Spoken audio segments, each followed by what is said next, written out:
अष्टावक्र गीता अध्याय 5 श्लोक 1। अष्टावक्र कहते हैं राजा जनक से, तुम्हारा किसी से भी संग नहीं है, तुम शुद्ध हो, फिर तुम क्या त्यागना चाहते हो? ये जो तुमने संघात खड़ा कर लिया है, तुम केवल इसका विलय करो और लीन हो जाओ। तो संघात क्या है, लीन हो जाना क्या है, इस पर हमने विस्तार से चर्चा की थी। इसी पर सवाल है कि ये जो पहले अष्टावक्र ने कहा कि तुम्हारा किसी से भी संग नहीं है, तुम शुद्ध हो, फिर तुम क्या त्यागना चाहते हो, इसका क्या अर्थ है? जानना महत्वपूर्ण है, जानना काफी है, मगर बिना जाने ही जब हमको ऐसा लगता है कि हमने जान लिया, तो समस्या ये होती है कि समस्या बनी रहती है और हम कहते हैं कि जान तो लिया मगर समस्या मिटी नहीं, बंधन हटा नहीं, क्योंकि ना जानना ही बंधन है। बंधन को बंधन की तरह जिसने जान लिया, व्यर्थ को व्यर्थ की तरह जिसने जान लिया, वो उससे मुक्त हो जाता है। जैसे उदाहरण के लिए मान लो मेरे हाथ में, दोनों हाथों में एक एक गिलास है और दोनों हाथों में जो गिलास है उनमें कुछ पीने का पदार्थ है, और मैं आपसे पूछूं कि इनमें से कौन सा बेहतर है, किसको चुनूं, तो मैं निर्णय कैसे लूंगा? मान लेते हैं कि एक गिलास में क्या है ये आपको पता भी है, और मैं कहता हूं कि बस एक ही गिलास को आप चुन सकते हो, तो स्वाभाविक सी बात है, जो प्राकृतिक बात है हमारी, स्वाभाविक नहीं, प्राकृतिक बात है कि हम उसको चुन लेंगे जिसका हमको पता है कि इस गिलास में क्या है ना? मगर यहीं पर गलती हो गई। आपने जाना ही नहीं कि दूसरे गिलास में क्या है, और उसको जाने बिना ही उसको नकार दिया। और जब पहले को चुना तब भी द्वंद्व उठा था, कौन सा चुनूं, ये चुनूं कि वो चुनूं? क्यों उठा था? क्योंकि आप दोनों को नहीं जानते। अगर मैं साफ साफ जानता हूं कि दोनों गिलास में क्या है, उसका क्या उपयोग है, उसका मुझे क्या लाभ है, अगर मैं स्पष्ट रूप से जानता हूं, तो फिर मुझे निर्णय करना नहीं पड़ेगा, चुनाव करना नहीं पड़ेगा, चुनाव हो जाएगा सिर्फ जानने भर से। एक में जहर है और एक में पानी है, और मुझे लगी है प्यास, और मान लेते हैं एक और गिलास है जिसमें लस्सी है और मुझे लगी है प्यास, और प्यास बुझाने के लिए जल महत्वपूर्ण है, उसी से आपकी प्यास बुझेगी। लस्सी से भी प्यास नहीं बुझेगी, मगर वो दिखाई दे रही है आपको कि हाँ इसमें लस्सी है, बाकी दो दिखाई नहीं दे रहे हैं, तो आप उलझन में रहेंगे, कौन सा चुनूं कौन सा नहीं चुनूं, पता नहीं उन दोनों में क्या है। तो वो जो मानसिक तनाव खड़ा होगा, द्वंद्व खड़ा होगा, उलझन होगी, उसका बस एक ही कारण है कि आप नहीं जानते तीनों को कि उन तीनों में क्या है। और जैसे ही आपने जाना कि एक में जहर है, एक में लस्सी है, एक में पानी है, तत्क्षण निर्णय हो जाएगा, चुनाव तत्क्षण हो जाएगा। चुनाव किया नहीं आपने, चुनाव हो गया बस जानने भर से। जीवन ऐसा ही है।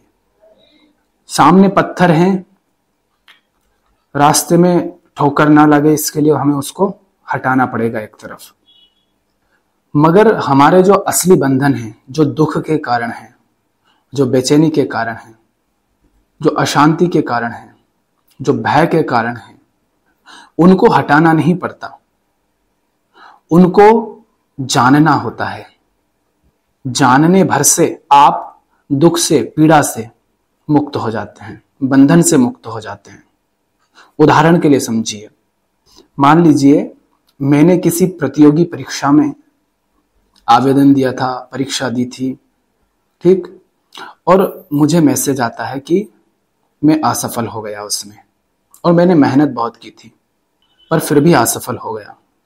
अब 10 दिन से मैं रोए जा रहा हूं, आंखें सूज गई है, खाना नहीं खाया है, बीमार हो गया हूं और बहुत दुखी हूं। ठीक, सचमुच बहुत दुखी हूं। और आप जानते हैं कि दुख होता है तब कैसा महसूस होता है। और 10वें दिन क्या होता है कि अचानक एक और मैसेज आता है और उसमें लिखा होता है कि हमें माफ कीजिए, गलती से हमने आपको गलत जानकारी दे दी थी, आप सफल हो गए हैं। तो अब 10 दिन बाद मुझे पता चलता है कि मैं सफल हो गया हूं। जो फेल होने का मैसेज था वो झूठा था। अब मैं तो 10 दिन से रो रहा था, 10 दिन से दुखी था, परेशान था। अब बताओ, मेरा ये जो दुख था असफलता का, इसको हटने में कितना समय लगेगा? और ये खबर पक्की है कि आप सफल हो गए हैं। तो बताओ उस दुख को हटने में कितना समय लगेगा? अब ऐसा तो है नहीं कि 10 दिन तक मुझे इंतजार करना पड़ेगा कि 10 दिन का दुख है तो 10 दिन तो लगेंगे ना हटने में, ऐसा तो नहीं है। उसी क्षण जानते ही दुख गायब। शरीर की बात नहीं कर रहे हैं। अब 10 दिन से खाना नहीं खाया है, बीमार हो गए हो, आंखें सुजा ली हैं, इन सबको तो टाइम लगेगा रिकवर होने में, ठीक होने में। पर जो दुख था उसका क्या होगा? वो खत्म। और उस दुख के हटने से एक अलग ऊर्जा, अलग जोश, अलग रौनक आपके जीवन में आ जाएगी। शरीर बीमार है मगर फिर भी शरीर बीमार है किंतु फिर भी आप ऊर्जा से भर जाएंगे। बंधन क्या था? हकीकत का बोध नहीं होना। सच्चाई क्या है वो पता नहीं थी, और जो झूठ था उसी को मैंने सच मान लिया और उसको जोड़ लिया मैंने स्वयं से। अब चाहे असफल हो जाऊं चाहे सफल हो जाऊं, उसको मैं स्वयं से क्यों जोड़ूं? उसको मैं अपने सुख या दुख का कारण क्यों बनाऊं? मगर हम बना लेते हैं। पर जो दुख था वो इस बात का था क्योंकि आपको हकीकत नहीं पता थी और आपने झूठ को ही, गलत जानकारी को ही सच समझ लिया। तो यदि आपको लगता है कि आप जानते हैं, समझते हैं, फिर भी बहुत ज्यादा दुखी, परेशान, बेचैन होते हैं, मैं ये नहीं कह रहा हूं कि बिल्कुल ऐसा नहीं होगा, घटनाएं घटती रहती हैं। पर यह अंतर पड़ता है कि एक समय था पहले जब दुख आता था तो वो छाया ही रहता था और बहुत भारी तरीके से, मगर अब जब आता है तो वो उस तरह से नहीं छाता, उस तरह से वो हावी नहीं हो जाता, उतने लंबे समय तक नहीं चलता, और तब भी जितना भी होता है उसमें भी होश बना रहता है। तो जानते हो अगर, समझते हो अगर, तो बेचैनी सचमुच जीवन से कम होती है, दुख कम होता है, भविष्य का डर कम लगता है। अब कम इसलिए बोल रहा हूं क्योंकि पूर्ण तो हो नहीं गए, सब कुछ तो आप जान नहीं गए, तो इसलिए कह रहा हूं। तो अष्टावक्र जनक को जो कह रहे हैं उसके माध्यम से वे यही करने का प्रयास कर रहे हैं कि जनक देख पाए, जान पाए। क्या कह रहे हैं अष्टावक्र? अष्टावक्र कह रहे हैं तुम्हारा किसी से भी संग नहीं है, किसी से भी संग नहीं है। इसका अर्थ क्या है? इसका अर्थ है कि तुम असंग हो, और असंग होना तुम्हारा स्वभाव है। स्वभाव माने तुम हो, तुम वही हो। क्या? असंग हो तुम। मगर समस्या कहां आती है?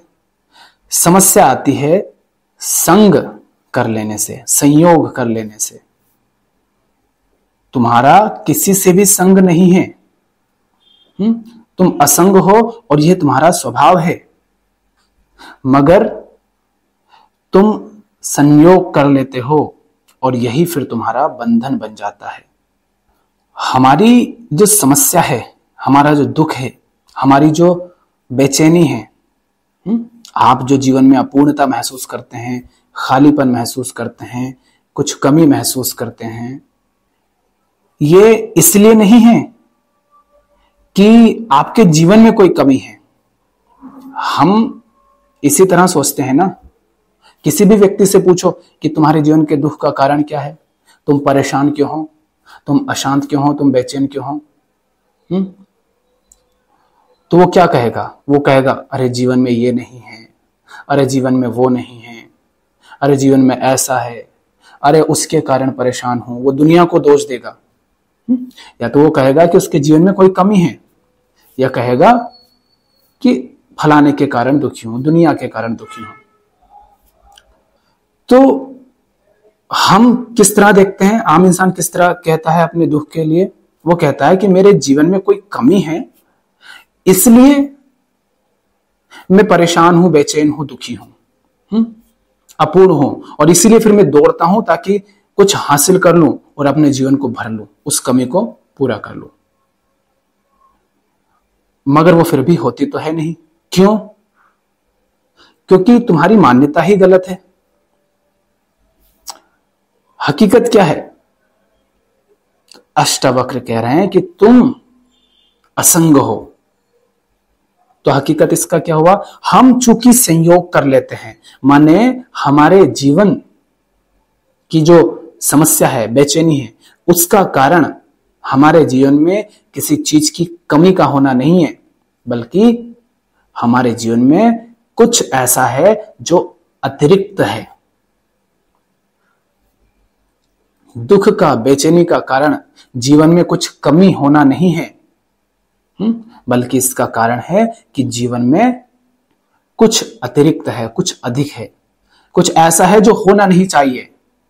जिसको होना नहीं चाहिए वो आपके जीवन में है। यही दुख है, यही बेचैनी है। कुछ उदाहरण से समझिए। शरीर सहज कब रहता है? जब स्वस्थ रहता है तब, या जब बीमार रहता है तब? जब स्वस्थ रहता है तब शरीर सहज रहता है। मगर जब बीमारी होती है तब क्या होता है? तब आपके शरीर में कुछ कमी हुई, या वास्तव में रोगों ने तुम्हारे शरीर को पकड़ लिया।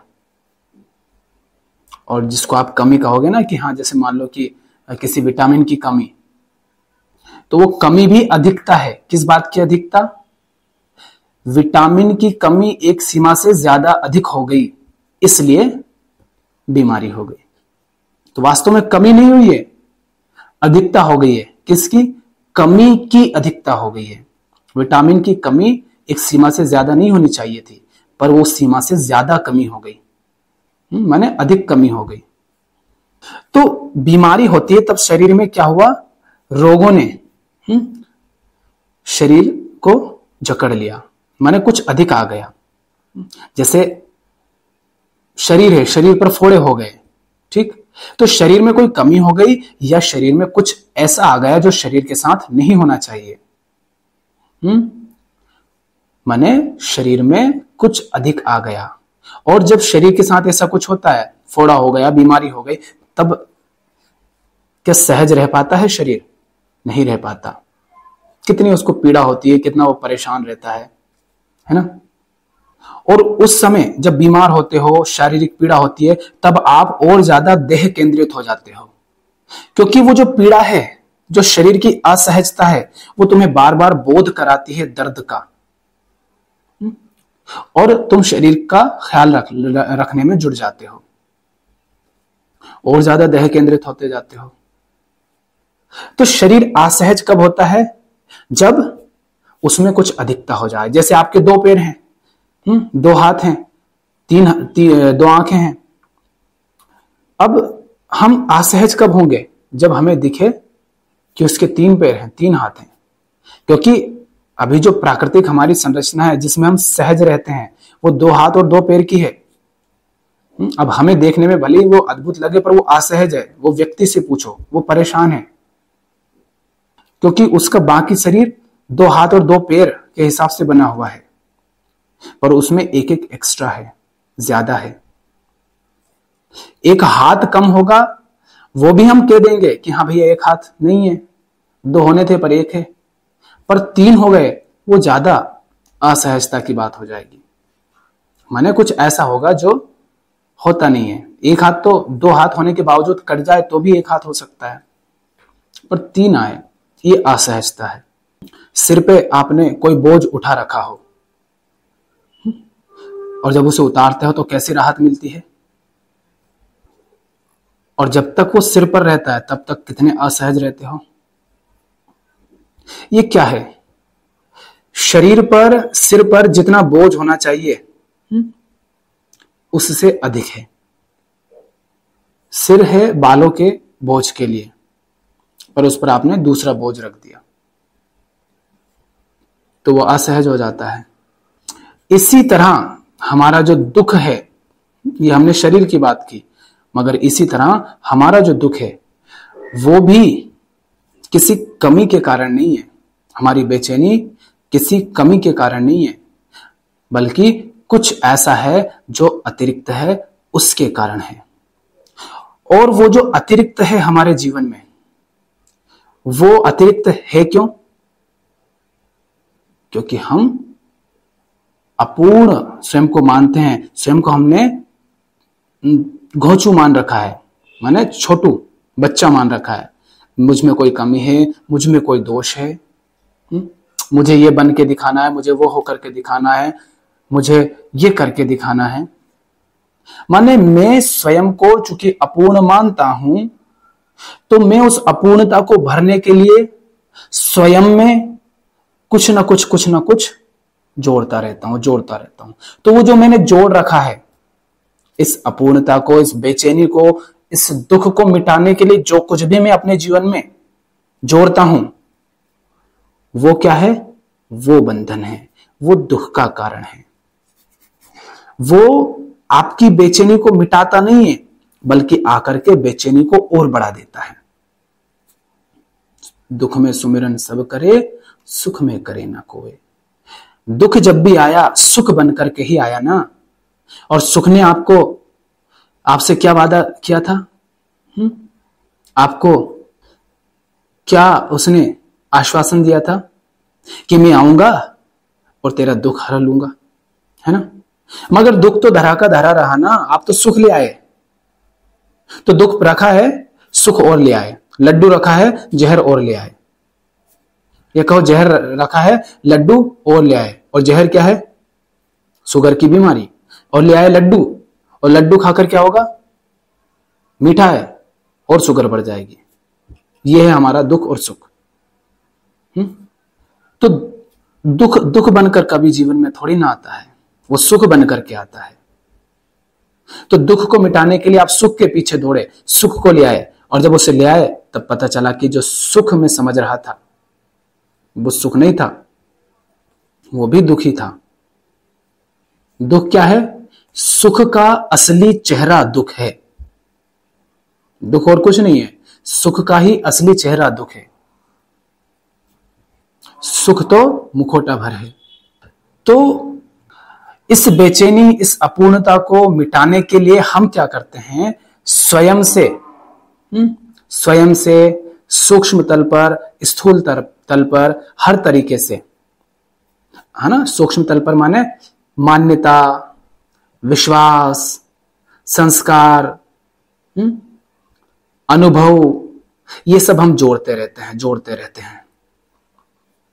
स्थूल रूप से पूरा कुटुंब बसा लेंगे हम। परिवार बसाया, समाज बसाया, कुटुंब बसाया, रिश्ते बसाए। फिर तो शरीर के तल पर, मन के तल पर, समाज में हम देखते हैं, हमने धर्म खड़े कर लिए, संप्रदाय खड़े कर लिए, संगठन खड़े कर लिए, जाति, ये सारे हमने क्या किया? इसको हमने कहा था संघात। ये हमने संघात खड़ा कर लिया। हम संघात खड़ा कर रहे हैं, हम एकत्रित कर रहे हैं, हम स्वयं से जोड़ रहे हैं। क्यों? ताकि बेचैनी मिटे, ताकि पूरा हो जाऊं। मुझे नए रिश्ते बनाने हैं। क्यों? बेचैन हूं। और आकर के वो रिश्ता क्या करता है? क्या सचमुच कोई रिश्ता आकर के आपकी बेचैनी को मिटाता है? क्योंकि आप जो रिश्ते बना रहे हो वो आप अबोध में बना रहे हो। जिससे आप रिश्ता बना रहे हो वो खुद बेचैन है, और जो खुद बेचैन है, स्वयं बेचैन है, वो आपकी बेचैनी को कैसे मिटाएगा? मगर आप उसके माध्यम से अपनी बेचैनी मिटाना चाहते थे और आकर के उसने आपकी बेचैनी को और बढ़ा दिया। तो मुझे नए रिश्ते खड़े करने हैं ताकि बेचैनी मिटे, मगर वो आकर के बेचैनी को और बढ़ा जाता है। मुझे नए नए अनुभव लेने हैं, अध्यात्म के क्षेत्र में भी तो यही होता है। कमेंट में कई बार मैं देखता हूं, आपको अनुभव नहीं है और ये नहीं है और वो नहीं है, मैंने ये अनुभव कर लिया। गजब है। अनुभव पता ही नहीं अनुभव क्या है। मौसम के बदलते तो तुम्हारे अनुभव बदल जाते हैं। माहौल के बदलते तुम्हारे अनुभव बदल जाते हैं। सामने कौन खड़ा है इससे तुम्हारे अनुभव बदल जाते हैं। बाप खड़ा है, बेटा बेटी, लड़का लड़की, आदमी औरत, दोस्त दुश्मन, कौन खड़ा है, इतने से में तो तुम्हारे अनुभव बदल जाते हैं, पूरी हालत बदल जाती है। कोई सा भी फोन आएगा, एक बात पता चलेगी तो चीखने चिल्लाने लगोगे, रोने लगोगे। दूसरी पता चली तो कांपने लगोगे। तीसरी पता चली तो हंसने कूदने लगोगे। बात बात पे तो तुम्हारे अनुभव बदल जाते हैं। पर आते हैं समझदार लोग, तुमने ये अनुभव नहीं किया, वो नहीं किया। कुछ ऐसे आते हैं और कुछ आते हैं कहते हैं मैंने ये अनुभव कर लिया, मैंने वो अनुभव कर लिया, आत्मा का अनुभव कर लिया, सत्य का अनुभव कर लिया, फलाना अनुभव कर लिया। ऐसे हम दुनिया में दौड़ते रहते हैं।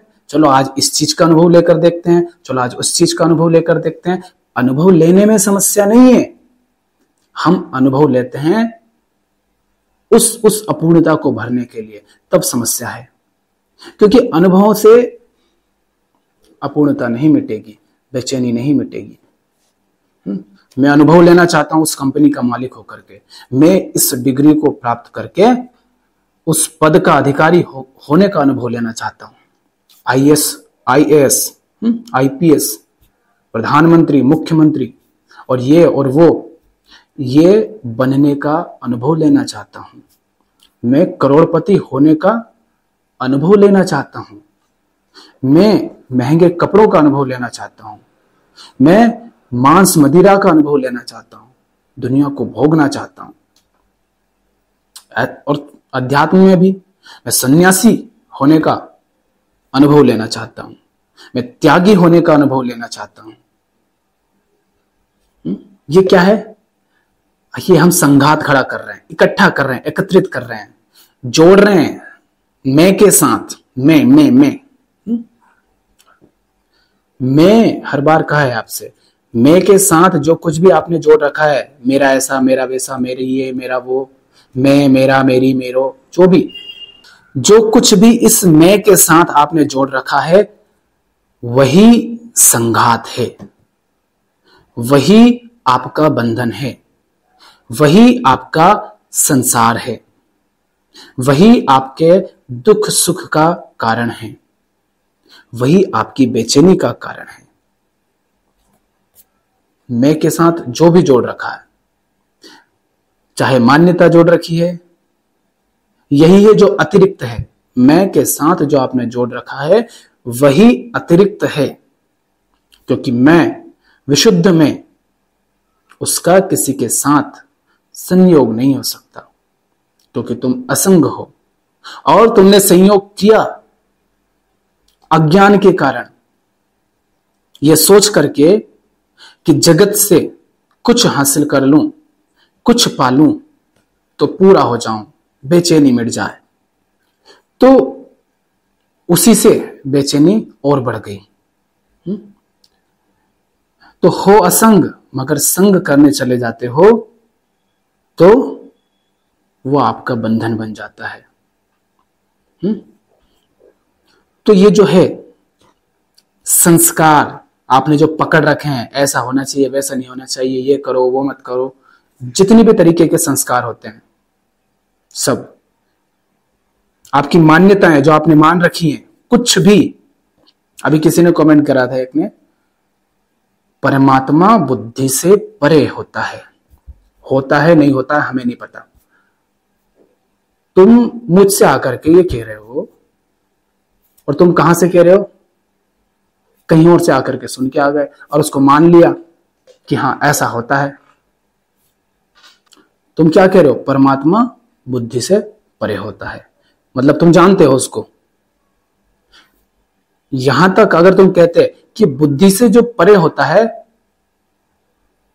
उसको परमात्मा कहकर संबोधित किया जाता है या कुछ और, पर तुम तो पूरे भरोसे के साथ कह रहे हो कि परमात्मा बुद्धि से परे होता है, जैसे कि जानते होंगे, पर यह भी कहीं से सुन रखा है, उसको मान लिया है और उसी के आधार पर सारी बातें सुन रहे हो। अब मैंने कोई बात कही, उसको भी सुना और अपनी उस मान्यता पर तोला, और उस मान्यता पर मेरी बात अगर खरी नहीं उतरी तो तुमने जो सुना अभी तक उस सबको कह दिया ये भी गलत है। और जो आपने कहा अगर मैंने वही बात कह दी तो तुम कहोगे कि इनकी बात बिल्कुल सही है, और हो सकता है कि मेरी बात गलत हो, पर चूंकि वो तुम्हारी मान्यता से मेल खा रही है ना, तुम्हारी मान्यता को मेरी बात और ज्यादा मजबूत कर रही है, तुम्हारी मान्यता को मेरी बात पोषण दे रही है, तो इसलिए तुमने उसको सही समझ लिया। मगर तुम ये देख ही नहीं पा रहे हो कि तुम मेरी किसी बात को अगर सही भी कह रहे हो या गलत भी कह रहे हो तो क्यों कह रहे हो? वो तुम सिर्फ इसलिए कह रहे हो क्योंकि तुम्हारे अंदर कोई मान्यता है, या तो उसको चोट लग रही है या वो पोषण पा रही है मेरी कही किसी बात से, इसलिए तुम उसे या तो सही कह देते हो या गलत कह देते हो। और महत्वपूर्ण क्या है?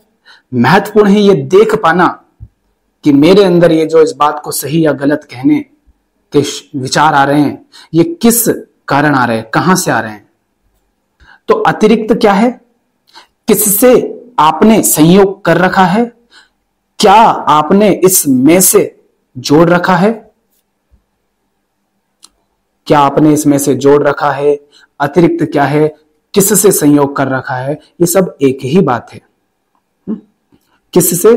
मान्यताओं से, संस्कारों से, अनुभवों से।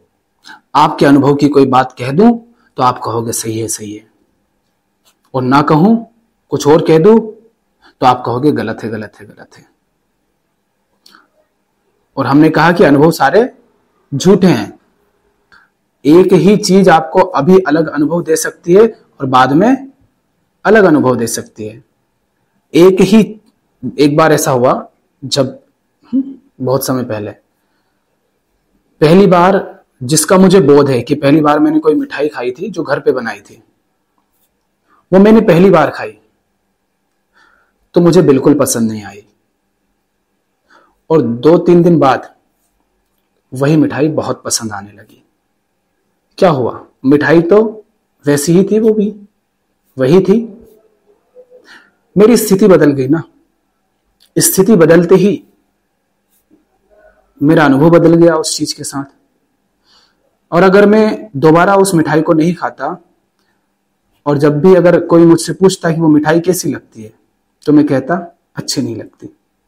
मैं ये भी नहीं कहता कि वो मुझे अच्छी नहीं लगती, शायद आपको अच्छी लगे, क्योंकि इतना अगर बोध मुझ में होता तो मैं ये भी देख पाता कि बस वो उस क्षण में मुझे वैसी लगी। अगर वो किसी दूसरे को अच्छी लगती है तो इसका मतलब है कि मेरी भी अगर स्थिति बदलेगी तो मुझे भी किसी समय वो अच्छी लग सकती है। पर मैं अपने अनुभवों को सच्चा मान लेता हूं, देख ही नहीं पाता हूं कि वो कितने झूठे हैं। और हमने जो शुरू में बात की थी परीक्षा वाली, हमने क्या कहा था? झूठ को सच मान लेना ही दुख है, और झूठ को झूठ देख लेना ही मुक्ति है। बंधन है बंधन को नहीं देख पाना, और मुक्ति है बंधन को बंधन जान लेना। तो मैं अगर अपने अनुभवों के झूठ को देख पाऊं, अपनी मान्यताओं के झूठ को देख पाऊं, अपने संस्कारों के झूठ को देख पाऊं, तो फिर मैं इनको सच मानने के कारण जो दुख, जो बेचैनी, जो पीड़ा पैदा होती है, उस सबका भोक्ता कैसे रह जाऊंगा? कैसे वो दुख उत्पन्न होगा? फिर कैसे वो बेचैनी उत्पन्न होगी? फिर तो किसी परमात्मा को, आत्मा को, किसी को मत खोजो। तुम तो देखो कि जिसको तुमने परमात्मा, आत्मा, सत्य मान लिया है, जिसको तुम सच्चा मानते हो, जिस बात को सच मानकर दुखी होते हो, भयभीत होते हो, अशांत होते हो, बेचैन होते हो, जिस चीज की कमी, खलने के कारण अपूर्णता महसूस करते हो, उस चीज की हकीकत तो देख लो, उसकी सच्चाई तो जान लो। तो दुख का कारण किसी चीज की कमी नहीं है, कुछ है जो अतिरिक्त है, जो आपने अपने साथ, अपने जीवन के साथ, मैं के साथ जोड़ रखा है, स्वयं के साथ जोड़ रखा है। तुम असंग हो मगर संग कर रखा है, उसका जो है ही नहीं। मान्यता कुछ होती थोड़ी नहीं है, वो तो बस मानी हुई बात है कि ऐसा है। और दुख का कारण तो मान्यताएं होती हैं। कोई बच्चा क्रिकेट खेल रहा था, गली मोहल्ले में बच्चे खेलते हैं ना क्रिकेट, अब देखो तुम कहोगे सीखें कैसे, जाने कैसे? ऐसे ही सीखा जाता है। आपको जो उदाहरण देता हूं, अब ये कहीं आसमान से तो ला नहीं रहा हूं, कहीं किसी किताब से पढ़ पढ़ के तो आपको सुना नहीं रहा हूं। ये क्या है? हमें जीवन को सहज देखो कि क्या है। तो अब गली मोहल्ले में, अब ये उदाहरण देखो, गली मोहल्ले में कोई बच्चे खेल रहे हैं, क्रिकेट खेलते ही रहते हैं अपने भारत में। तो अब उसकी बॉल जो है जाकर किसी अंकल के घर की खिड़की में पड़ती है और खिड़की टूट जाती है, कांच की थी। तो अब अंकल वैसे ही चिढ़ में थे थोड़े थोड़े। अब उनको लगा कि ये तो जो पड़ोसी है उसका लड़का है, तो इसको मैंने कल 2 बातें कह दी थी, थोड़ा सा डांट दिया था, तो शायद इसने उसी का बदला लेने के लिए ये बॉल इधर मारी है। अब वो बेचैन हो जाते हैं, अशांत हो जाते हैं, गुस्सा करते हैं, और ये और वो फलाना ढिमका। क्यों? सिर्फ इस मान्यता के कारण कि उनको ऐसा लगता है कि बच्चे ने जानबूझकर ये सब किया। उन्होंने मान लिया कि ऐसा है और उसको सच मान लिया। उन्होंने जांचा परखा भी नहीं कि बेटा ये क्या, क्यों। और बच्चा है, समझा भी सकते थे, गलती हो सकती है उससे, मगर कुछ नहीं, मान लिया कि ये इसने तो मुझसे बदला लेने के लिए ही ऐसा किया है, और वहां पर ऐसा कुछ था नहीं। तो अब ये जो बेचैनी इनके अंदर चालू हो गई, ये जो क्रोध के कारण जल रहे हैं, ये इनकी मान्यता है जो इन्हें जला रही है, बेचैन कर रही है। अरे बच्चे हैं, खेल रहे हैं, आ गई होगी बोल, पर ऐसे हम नहीं देखते। तो मान्यताएं, संस्कार, झूठी पहचाने जो आपने पकड़ रखी है अपनी, जो आप हो नहीं पर मानते हो कि मैं यही हूं, मैं ऐसा ही हूं, मैं वैसा हूं, मैं कमजोर हूं, मैं अच्छा हूं, मैं बुरा हूं, मैं सुंदर हूं, मैं कुरूप हूं, मैं कमजोर हूं, मैं ताकतवर हूं, मैं सम्माननीय हूं, मैं अपमानित हूं, मैं क्षुद्र हूं, मैं महान हूं। जो भी आप अपने आप को मानते हैं वो सारी झूठी पहचाने।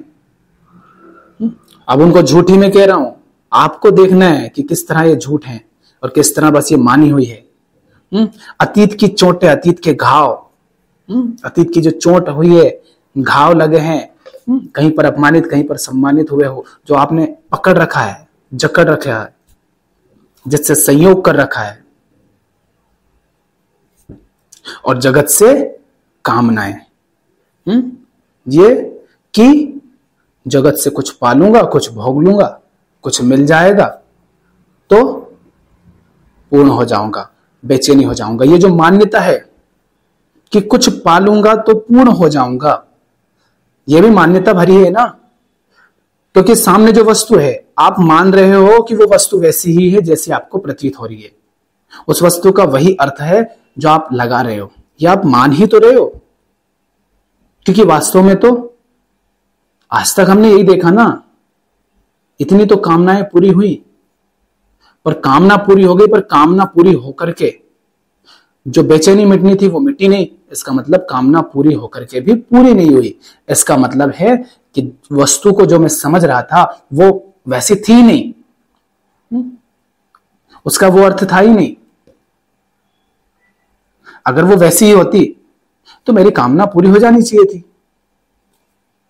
वस्तु कुछ और थी और मैंने उसको समझा कुछ और। मैंने कामना किससे की?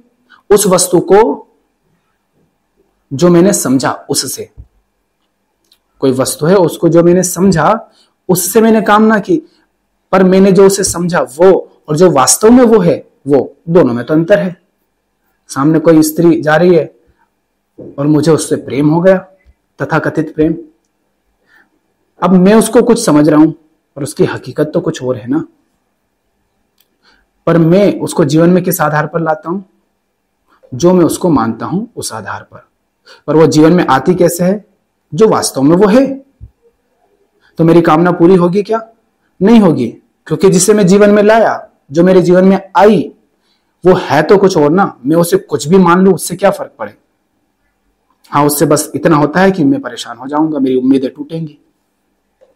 तो अष्टवक्र कहते हैं तुम्हारा किसी से भी संग नहीं है, मगर सारी समस्याओं की जड़ यह है कि तुम संग कर लेते हो, संयोग कर लेते हो, कुछ अतिरिक्त तुम ले आते हो जीवन में, कुछ ऐसा स्वयं से जोड़ लेते हो जो तुम्हारा स्वभाव नहीं है, जिसमें सहजता नहीं है। पता है, जब शरीर में कोई समस्या नहीं होती है, हाँ, बीमारी नहीं है, कोई दर्द नहीं है, कोई कमजोरी नहीं है, कोई पीड़ा नहीं है शरीर में, तब हमें शरीर का बोध भी नहीं रहता है ना। इतना शरीर का हमें एहसास नहीं होता है। भूख लगती है तो शरीर का एहसास होता है ना, अरे भूख लगी है, पेट पे हाथ रख रहे हो, फेर रहे हो, है ना। प्यास लगती है तो शरीर का अनुभव होता है, कहीं चोट लग जाती है तो शरीर का अनुभव होता है, बीमारी में शरीर का अनुभव होता है, कमजोरी में शरीर का अनुभव होता है। मगर जब शरीर बिल्कुल स्वस्थ है, ना बहुत ज्यादा खाया ना बहुत कम, माने पूरी तरह हर तरह से ठीक है, तब शरीर का उतना हमें बोध ही नहीं होता। शरीर बिल्कुल सहज हो जाता है। उसी तरह से जब जीवन में वो जो कुछ भी अतिरिक्त आपने जोड़ रखा है वो नहीं रहता है, जब आप उसके झूठ को, उसकी व्यर्थता को, उसकी व्यर्थता को, उसकी नश्वरता को, उसकी अनित्यता को साफ साफ देख पाते हैं, उसके मिथ्यापन को जब आप देख पाते हैं तो आप उससे मुक्त हो जाते हैं। और उससे मुक्त हो जाते हैं तो जो उनको सच्चा मानने के कारण बेचैनी, पीड़ा, बंधन, दुख खड़े हुए थे, वो सब भी नहीं रहते। तो ये जो कुछ भी अतिरिक्त है, जो कुछ भी संघात हमने खड़ा कर रखा है, संसार खड़ा कर रखा है, एक व्यक्तिगत संसार, मेरे अनुभव, मेरी मान्यता, मेरा देश, मेरी जाति, मेरे विश्वास, मेरा घर परिवार, रिश्ता, दुनिया, धर्म, जो भी कुछ, ये हमने खड़ा ही क्यों किया था? इस मान्यता से कि मैं अपूर्ण हूं, मुझ में कोई कमी है। पर मैं देख पा रहा हूं जिसके पीछे मैं उस अपूर्णता को मिटाने के लिए भाग रहा हूं, वो चीज ही झूठी है, वो है कुछ, दिख कुछ रही है, या कहो दूसरा कोई है ही नहीं। एक लहर दूसरी लहर को हासिल करके कुछ पाना भी चाहेगी तो क्या मिलेगा उसको? कुछ नया तो जुड़ेगा नहीं ना। मगर वो मान लेती है कि कुछ नया पाया मैंने, पर कुछ नहीं मिला। ये पता चल जाता है जब बेचैनी नहीं मिटती। तो हो पूर्ण, पर यह अपूर्णता कहां से आती है? वो जो अतिरिक्त जोड़ रखा है उससे। तो अष्टावक्र क्या कहते हैं जनक से अष्टावक्र कहते हैं कि यह जो तुमने संघात खड़ा कर रखा है, तुम केवल इसका विलय करो और लीन हो जाओ। लीन होने का अर्थ क्या है? वो जो अतिरिक्त जोड़ रखा था, वो जब हट गया, वो जो अतिरिक्त जोड़ रखा था मैं के साथ, स्वयं के साथ, वो जब हट गया तो मैं शून्य हो गया। माने जो अहम था, अहम टिका ही किस पर रहता है? उस सब पर, जो उसने एकत्रित कर रखा है, संचित कर रखा है। क्योंकि अहम माने क्या? एक झूठी हस्ती। अहम माने वो जो है नहीं पर मानता है कि वो है। तो अहम माने एक व्यक्तिगत संसार जो खड़ा कर लिया, उस पर आधारित एक मानी हुई हस्ती जो खड़ी हो जाती है, वो